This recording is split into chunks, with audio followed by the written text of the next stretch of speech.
हाँ तो कैसे हैं आप लोग। कहा जाता है राजनीति में सब कुछ संभव होता है, लेकिन अहिरवाल की सियासत इन दिनों जो तस्वीर पेश कर रही है वो संभावना नहीं बल्कि सत्ता संग्राम की खुली कहानी बन चुकी है।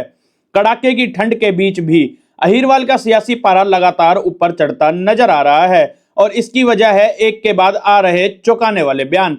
कभी हरियाणा सरकार के मंत्री के तीखे तेवर सुर्खियों में है तो कभी पूर्व मंत्री के बयान सियासी गलियारों में भूचाल ला रहे हैं। इन बयानों ने बिना चुनाव के ही ऐसा माहौल बना दिया है मानो अहिरवाल में सत्ता का रण शुरू हो चुका है। साफ शब्दों में कहा जाए तो कहीं ना कहीं अंदर खाने कोई बड़ी खिचड़ी पक रही है जिसकी खुशबू अब बाहर आने लगी है। सबसे बड़ा सवाल यही खड़ा होता है, अहिरवाल का नेतृत्व आखिर कौन करेगा। सूत्रों की माने तो जिस तरह से लगातार इशारों इशारों में एक बड़े नेता को घेरने की कोशिश की जा रही है उससे साफ झलकता है कि पार्टी के भीतर कद की लड़ाई चरम पर है। हालात ऐसे हैं कि खुद बीजेपी भी अंदर खाने असमंजस में है कि ये बयान अचानक क्यों आने लगे हैं, इसका असली मकसद क्या है। हाल ही में आए पूर्व मंत्री के बयान ने सियासत में आग लगा दी है। उन्होंने जिस तरह से आरोप लगाए उसने न सिर्फ पार्टी बल्कि अहिरवाल के एक बड़े दिग्गज नेता को सीधे कटघरे में खड़ा कर दिया है। एक सीट जिताने के लिए कई सीट गंवा दी, ये लाइन सिर्फ आरोप नहीं बड़े सवाल भी खड़ा कर रहा है। क्या वाकई किसी एक सीट के लिए कोई डील हुई या पारिवारिक हितों के लिए बड़े फैसले लिए गए। अगर इलाके के लिए काम करने वाला गद्दार है तो जिन्होंने 50 साल तक काम नहीं किया उनको क्या कहोगे आप। तो ये कह रहा था कि जब शेर की बात आती है तो शेर तो भाई शिकार करेगा, शेर को तो शिकार के बगैर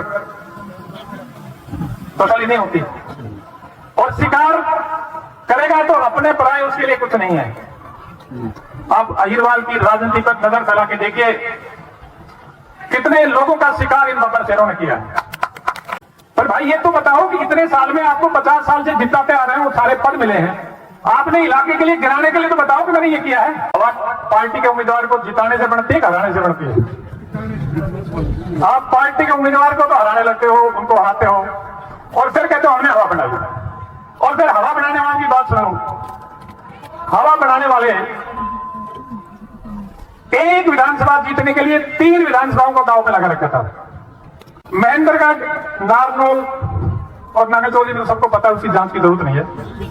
उन दोनों हलकों में भी आप जाके आप फौजी पत्रकार हो, आप पता कर लो जो हवा बनाने वाले हैं उनकी सेना किस उम्मीदवार के साथ लग रही थी।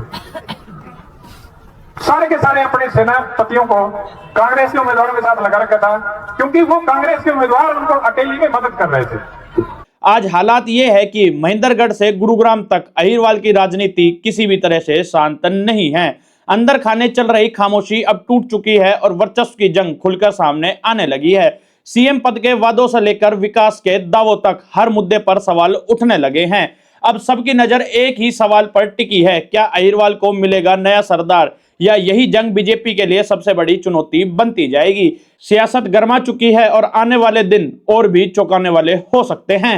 हमारी खबर कैसी लगी आप ज्यादा से ज्यादा शेयर कीजिए, लाइक कीजिए और कमेंट करके अपने राय जरूर दीजिए।